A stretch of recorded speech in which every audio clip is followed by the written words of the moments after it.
Hey, this is Sky. Welcome to my YouTube channel. It's bright and early, daily discipline, mind, body, and soul.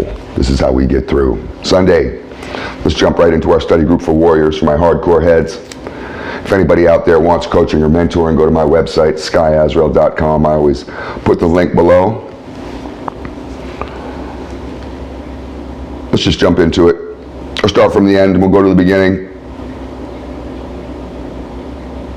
Let's talk about the end of the world. You ever think about that? Apocalypse. There's a lot of different ways the world can end. Nuclear war. Viruses like COVID, all manufactured by humans, right? Or possibly AI. The former CEO of Google had warned that their AI, they have an AI program, has been trying to figure out how to manufacture deadly viruses. The AI is trying to do this. And so that's another one. Robots and AI, they might, with the singularity, if you haven't heard about the singularity, you can go study that. The whole world might end because AI takes us over. Global warming, people are all worried about global warming, right? These are all different ways the world can end. And all the ways I just mentioned were created by science. So in the end, it will be scientists responsible for the destruction of the world. It won't be some Native American with a bow and arrow. It won't be some guy, some pygmy in the jungle. Nuclear war won't start between two tribes or two guys in a trailer park. We worship science like it's our God. But it's driving us off a cliff, isn't it? Life is so easy, it's so wonderful. We're creating a utopia. You love it.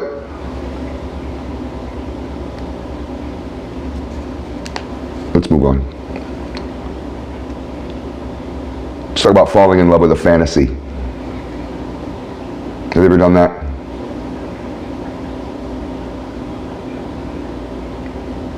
I think I have. So you have an image in your head. Maybe it's over a woman. Maybe it's over a job. Maybe it's over a new place to live or a trip you're taking. But we have a fantasy about the unknown. And you see her, and the more you stare at her and idolize her, she turns into this beautiful goddess.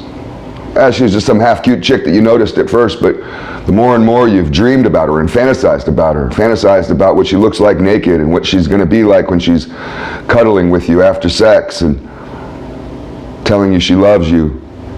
You can build up some big fantasy about some chick. And then if you're lucky enough to actually hook up with her and get into a relationship, you may find, like I have, and I've had these fantasies about women before, and I have hooked up with them and dated them and realized, whoa, you're not at all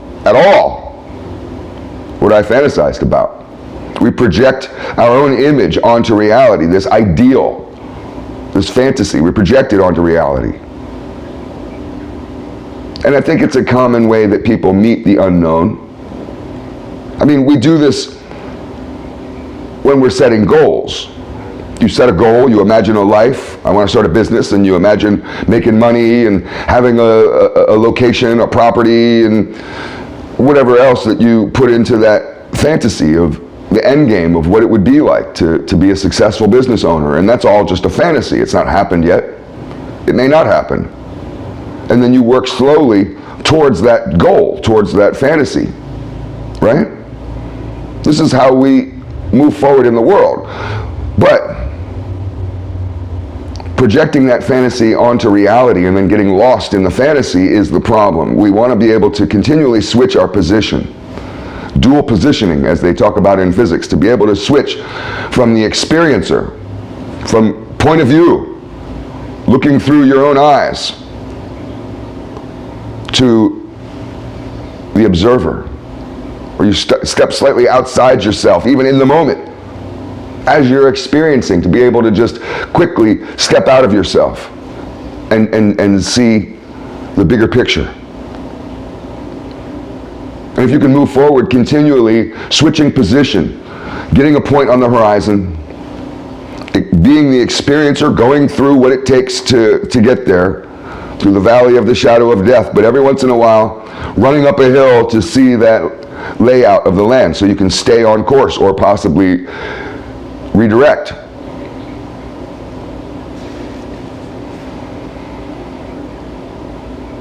So you want to live in reality and use the fantasy as a guide to your goals. Let's move on to the next one.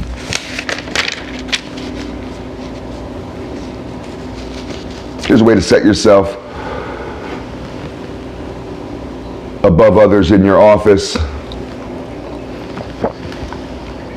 If you want to raise your status in your social hierarchy, or if you just want to be the very best version of yourself all the time, regardless of others, just because it makes you feel the most confident and best about yourself. Here's some ways that you do that. Let's go through it really quick. Get yourself a watch. The watch says a lot about you. There's psychological aspects to wearing a watch, both for the wearer and for people who see you as somebody who wears a watch. We all have cell phones, but a watch is a signal, positive signal. Get yourself some nice shoes. Stop thinking so much about how you want to be the most comfortable. This is why people wear Crocs. Oh, they're so comfortable. Fuck your comfort. Stop acting like a little boy. Get yourself some nice shoes. Nice shoes. Dress up in some nice shoes. You can go to Goodwill and get yourself nice shoes. You may have to go there a couple times and search.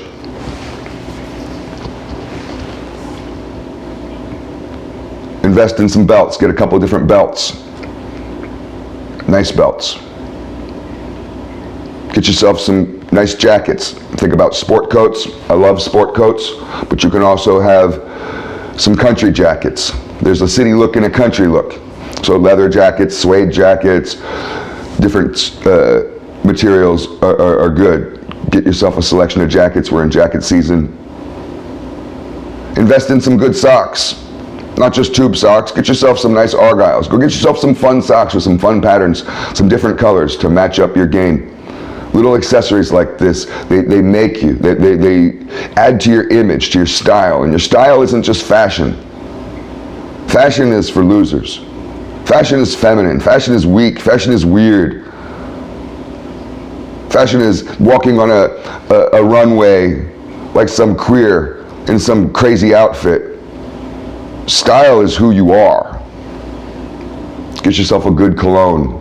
Find yourself a signature scent. Start learning about grooming up a little better. Maybe take care of some of your skin. I moisturize. I wash my face twice a day, and I moisturize twice a day. Keep you from getting old and wrinkled. Stay in good shape. Let's move on. Let's go over another list. This one is going to be a little bit more triggering for some of you. Now, each one of these really would take me a half hour or longer to dive deep into each one of these topics, and we can do that if you want.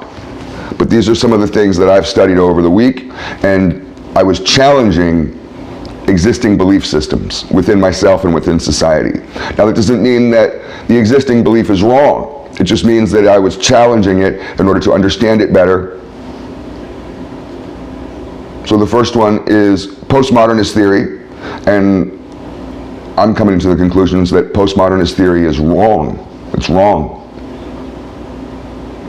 Marxist theory is wrong. It's wrong. There's nothing good about it. It's wrong. White privilege is a lie. There is no more white privilege. It doesn't exist anymore. It's a lie that you may be telling. Systemic racism is gone. It doesn't exist anymore. To say that systemic racism still exists is a lie. You're either ignorant or you're a liar. The patriarchy was a good thing. It should not be attacked. It should be protected and propped up. We need a patriarchy. Here's one that's going to trigger some of you. Multiculturalism is a failed experiment. Now, it doesn't mean that diversity is wrong. You can have a very diverse nation with people from all over the world, different skin colors and whatever. But to have different cultures means that you have different tribal fiefdoms, different little kingdoms. And I don't think that works. This is well studied, and I've been wondering about this. Does multiculturalism not work? Diversity works, but we can all have one culture. And this leads us into nationalism, which is also a very touchy conversation. Are we allowed to have national pride? Are we allowed to have a national culture, especially here in America? Are we forced to be multicultural with refugees from all over the world creating their own little tribal kingdoms? Or could we all be Americans? What does it mean to be an American? Let's move on. That's a really triggering conversation for some people.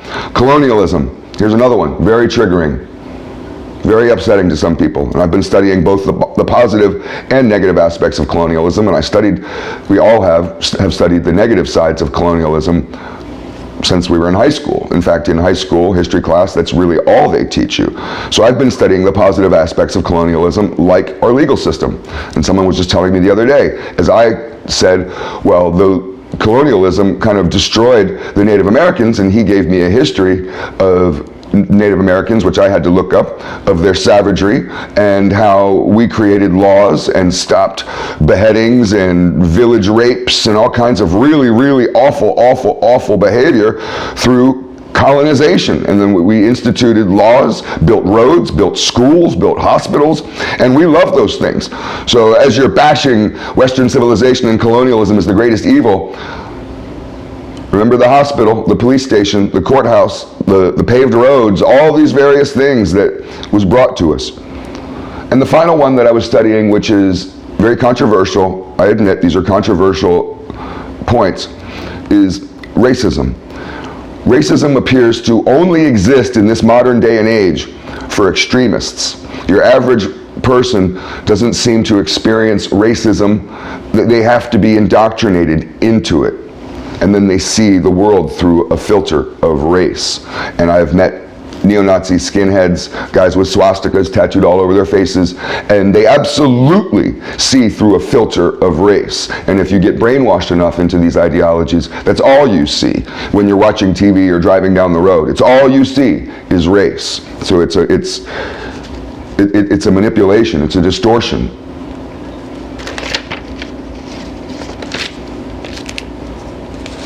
Let's end it off with a little bit of God talk. Try this on for size. Marinate on this. You don't own anything.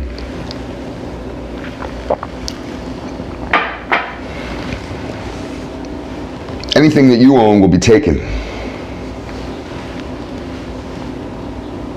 I was talking to a guy who's very successful. He has owned over 150 motorcycles throughout his lifetime. He currently has like 25 or 30 of them. He's got 6 Hayabusas, and I was like, why do you need 6 Hayabusas? He just loves Hayabusas. I never liked those. He's got a big mansion. He flies around on the weekends to parties and other places on his private jet. And he tells me, he's like, I don't own none of this. I don't own any of it. And I was like, what do you mean? Is it rented? Are you living off of your parents? And he's like, no, I'm very successful. He owns a jewelry store. He's very successful. But he said, all this belongs to God, and I'm just the caretaker. This is all toys of God that God wants to play with in this reality, and he just lets me take care of it. The house, he lets me live in it as long as I take care of it. These toys, he lets me play with them as long as I take care of them. These are all his stuff. And he said that, he never became successful until he proved to God that he was trustworthy of success and that he could take care of God's stuff for him. And then when he proved that, the whole world changed. Success started pouring over him more than he even knows what to do with.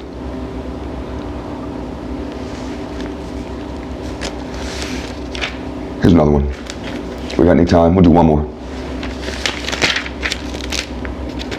Are you the judge of creation, or is God? Now you may say, well, of course God is, but how about this? Try this on. Do you condemn people for their past sins regardless of if they have atoned or repented? You had to think about that one, didn't you? So would a hooker, a porn star, a gangster, a criminal, a terrorist, some lowlife piece of crap, would they get into heaven if they repented and atoned and actually meant it and actually did it? If you knew somebody who was really awful in their past, really, where they were really terrible, not just kind of terrible, they were really terrible, but they saw the light and they repented and atoned and became super religious and lived a really good lifestyle for the rest of their days, would you still say, nah, you ain't getting in? You're not standing in line next to me. You're not going to heaven like I am. Would you condemn them? Are you the judge of creation, or is God? Food for thought. Have a good Sunday.